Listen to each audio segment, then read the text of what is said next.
अल्लाह का इनाम और फजल किस कौम पर होता है, कुरान की हुकूमत की खसूसियात क्या हैं, ये और बहुत कुछ जानेंगे हम इस वीडियो में। अस्सलामुन अलैकुम नाजरीन, जिन आयतों को आज हम समझेंगे वो हैं सूरह अल बकरा आयत नंबर 122 और 123। मैं उम्मीद करता हूँ कि आप इन्हें गौर से सुनेंगे और अपनी ज़िंदगी को कुरान के मुताबिक गुजारने की कोशिश करेंगे, क्योंकि कुरान अल्लाह ताला की तरफ से नाजिल करदा तमाम इंसानों के लिए एक मुकम्मल ज़ाब्ता हयात है।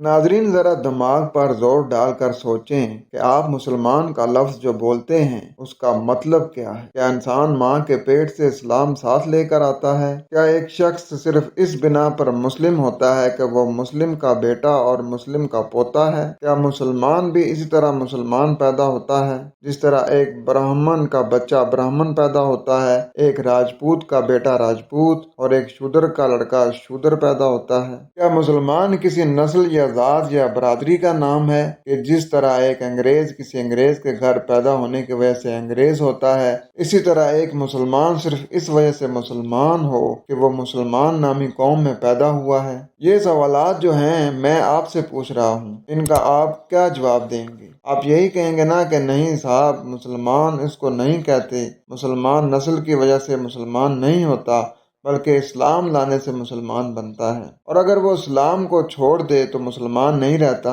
एक शख्स ख्वाह ब्राह्मण हो या राजपूत हो, अंग्रेज हो, पंजाबी हो या हबशी हो, जब उसने इस्लाम कबूल किया तो मुसलमानों में शामिल हो जाएगा।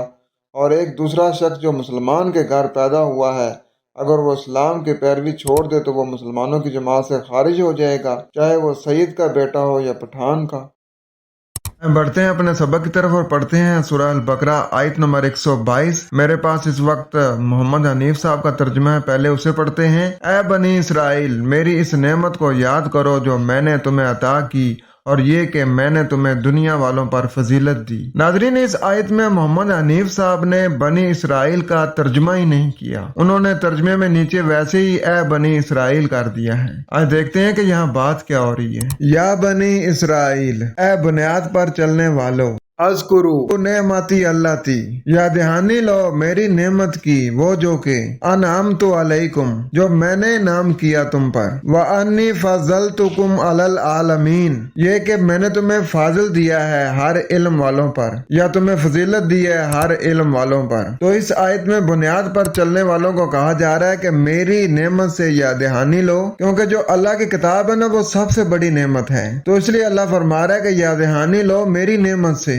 वो जो कि मैंने तुम पर इनाम किया है, क्योंकि ये जो किताब है ये अल्लाह की तरफ से आई है। क्योंकि जितने भी इल्म वाले हैं ना, कुरान का इल्म सब पर हावी है, कुरान के इल्म के ऊपर कोई भी हावी नहीं है। क्योंकि जितने भी इंसान है ना वो हिदायत लेते हैं कुरान से, और कामयाबी भी कुरान में रखी गई है। तो इसको ऐसे भी समझा जा सकता है कि ऐ बुनियाद पर चलने वालों, मेरी इस नेमत को याद करो जो मैंने तुम पर की, और ये कि मैंने तुमको तमाम बस्तियों पर फजीलत में पाया कि जो बंदा इस कुरान को फॉलो करता है वो तमाम बस्तियों में, तमाम इल्म वालों में वो फजीलत पा जाता है, उसको फजीलत मिल जाती है। ये अल्लाह ताला की किताब है ही ऐसी कि जो इसको फॉलो करना शुरू हो जाता है उसको फजीलत मिल जाती है। आज पे जरा गौर करें कि जहाँ फरमाया जा रहा है कि या बनी इसराइल अज़कुरू नेमती अल्लाती अनअमतु अलैकुम, पहले जो लोग थे ना जो बुनियाद पर चलने वाले थे, बुनियाद क्या, जो अल्लाह ताला ने जो कवानीन रखे हैं, जो लाज रखे हैं, वो इस कायनात में भी रखे हैं और अपनी किताब में भी रखे हैं, और जो लोग उनको फॉलो करते थे, जो उनके मुताबिक अपनी जिंदगी गुजारते थे, उनको अल्लाह ताला फरमा रहा है जब तुमने उनको फॉलो किया मेरे दिए हुए अहकामात को, तो फिर मैंने तुम्हें तमाम आलमों पर फजीलत दी कि जो बंदा भी किताबुल्लाह को फॉलो करता है उसको फजीलत मिल जाती है, तमाम इल्मों में, तमाम आलमों में उसे फजीलत मिल जाती है। और आगे 123 नंबर आयत, और उस दिन से डरो जब कोई किसी के काम ना आएगा, ना किसी से फिदिया कबूल होगा, ना किसी को शफात फायदा देगी, और ना ही उनकी मदद की जाएगी। वत्तकू, और अपने आप को बचाओ या पाबंद हो जाओ, यौमन, उस दुरानिये से, ला तजजी नफ्सुन अन नफ्सिन शैया, नहीं तुम्हें कोई नतीजा देगा कोई नफ्सियात या कोई सोच, चाहे वो किसी भी मजहबी पेशवा की क्यों ना हो, किसी भी जमात का लिटरेचर क्यों ना हो, वो कोई नतीजा नहीं देगा आपको, किसी नफ्सियात के बारे में कुछ भी। वला युक़बलु मिन्हा, और नहीं ये सामने आएगा इससे, अदलुन, जो अदल है, वला तनफ़उहा, और ना इससे तुम्हें कोई नफा दिया जाएगा, शफ़ाअतुन, ना कोई दूर करना है, वला हुम युनसरून, और ना वो मदद किए जाएंगे। तो इस आयत में जो फरमाया जा रहा है कि उस दुरानिये से बचो जब कोई नफ्स किसी नफ्स के बारे में कोई नतीजा नहीं देगा, और ना उससे अदल सामने लाया जाएगा, और ना कुछ दूर करना, और ना उससे नफा देगा, और ना उन्हें मदद दी जाएगी। तो ये वो यौमुल क़यामा का दुरानिया है कि जहाँ किसी को कहीं से कोई मदद नहीं मिलेगी। जो आप अमल करेंगे उसी अमल के मुताबिक आपको उसका नतीजा मिलेगा। और उस दौर की मुसीबत से बचो जिस दौर में कोई शख्स किसी शख्स के कुछ काम न आएगा, ना उससे बदला कबूल किया जाएगा, ना उसको किसी की सिफारिश कुछ फायदा देगी, और ना ही वो मदद किए जाएंगे। तो यहाँ ये फरमाया जा रहा है कि वत्तकू, कि बचो, यौम ला तजज़ी नफ्सुन अन नफ्सिन शैय्अन, कि उस दुरानिये से बचो जिस दिन कोई भी किसी के काम नहीं आएगा।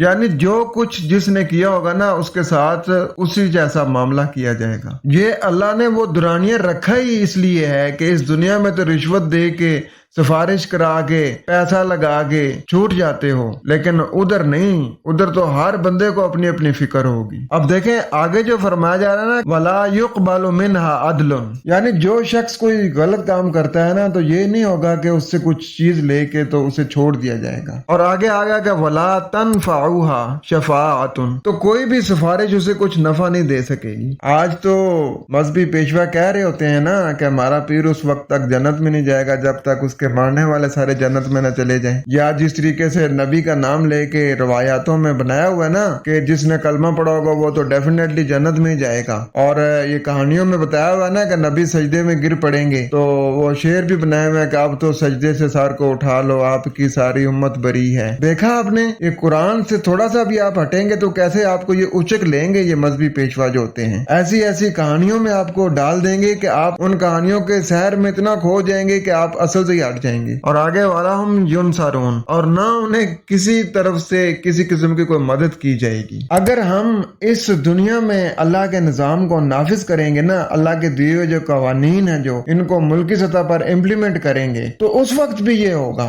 उस वक्त भी सब फैसले मेरिट पे होंगे। आज तो मेरिट की धज्जियां उड़ाई जा रही है ना, पैसे वाला पैसे फेंकता है और कामयाब हो जाता है, सिफारिशें करा लेता है, जज खरीद लिया, वकील खरीद लिया, पूरा पुलिस का डिपार्टमेंट खरीद लिया, बंदों को कत्ल करके और साथ ही उनके सामने फिर रहे होते हैं। ये तो जुल्म का निजाम है। अगर आप इस निजाम में अल्लाह ताला के जो कवानीन है उनको मुल्की सतह पर इम्प्लीमेंट करेंगे तो इस दुनिया में भी ऐसे ही होगा। उस निजाम में कोई रिश्वत नहीं होगी, उस निजाम में कोई सिफारिश नहीं होगी, कोई शफात नहीं होगी। आज तो आप जेलों में जाके देखें ना तो अक्सरियत लोगों की ऐसी होती है जिन्होंने कोई जुर्म नहीं किया होता और बेकसूर बेचारे सजा काट रहे होते हैं जेल में। तो जब कुरान की रूह से जब एक निजाम कायम होगा तो उसमें फिर ये नहीं होता कि किसी के साथ कोई जुल्म हो जाए। जिस शख्स ने जो जुर्म किया होगा ना उसी को सजा मिलेगी। नाज़रीन, ये वो ज़राए हैं जो जुर्म की नशोनुमा करते हैं, यानी कि जिस माशरे में ये सिफारिश वाला सिलसिला होगा, ये रिश्वत वाला सिलसिला होगा, तो वो माशरा कभी जन्नती माशरा नहीं बनेगा। उस माशरे में जुराइम बढ़ते जाएंगे। यानी जो बंदा जुर्म करने वाला होता है उसके जहन में ये होता है ना कि मैं इस बंदे को मार भी दूंगा, मैं कत्ल भी कर दूंगा, तो मैं तो रिश्वत दे के भी छूट सकता हूँ, सिफारिश करा के भी छूट सकता हूँ, या अगर और कुछ नहीं हुआ तो अपने जगह पे कोई और बंदा फिदिये में दे के तो उसको मैं सजा दिलवा सकता हूँ, अपने आप को बचा सकता हूँ। उसके तो जहन में ये सारी चीजें होती है ना, तो इसीलिए तो माशरे में अमन नहीं होता, इसीलिए तो दिन ब दिन जराइम बढ़ते जा रहे होते हैं। और देखें कुरान करीम ने सारे पहलू यहाँ पर बता दिए हैं। जिस माशरे में भी कुरान करीम के जो अहकामात हैं, जो कवानीन है, उसको मुल्की सतह पर जब इम्प्लीमेंट किया जाएगा ना तो उसमें फिर ये चीज नहीं होगी। माशरे में अगर इम्प्लीमेंट नहीं भी होता अल्लाह का ये जो निजाम है तो फिर अल्लाह ताला ने यौमुल क़यामा, वो क़यामत का दुरानिया तो रखा ही है, उसमें तो फिर डेफिनेटली हर बंदे को जो उसने इस दुनिया में आके बोया है ना वो वही उधर जाके काटेगा और वही उसको फिर वो खाना भी पड़ेगा। नाजरीन, गौर तो करें कि इससे पहले जो हमने आयत पढ़ी है सूरह अल बकरा आयत नंबर 122, अब देखें ना उसमें अल्लाह ताला की जात कैसे आपको याद ध्यान नहीं करा रही है कि या बनी इसराइल, क्या बुनियाद पर चलने वालों, अज़्कुरू नेमती अल्लाह थी कि उस नेमत को याद करो जो मैंने तुम्हें दी, और जब तुमने उसको फॉलो किया तो तुम्हें फिर अल्लाह ताला ने तमाम इल्मों पर फजीलत दे दी। और जैसे ही अल्लाह ताला की जो दिए हुए कवानीन है उनकी वायलेशन करना शुरू हो जाते हैं तो फिर वो पस्ती की तरफ जाना शुरू हो जाते हैं, फिर वो दुनिया में भी जलीलो ख्वार हो जाते हैं और यौमुल क़यामा में तो डेफिनेटली वो फिर हमेशा हमेशा के लिए जलीलो ख्वार ही होगी। उम्मीद करता हूँ कि आपका कुछ कंसेप्ट जरूर क्लियर हुआ होगा। खुश रहें, कुरान के साथ रहें। अस्सलाम।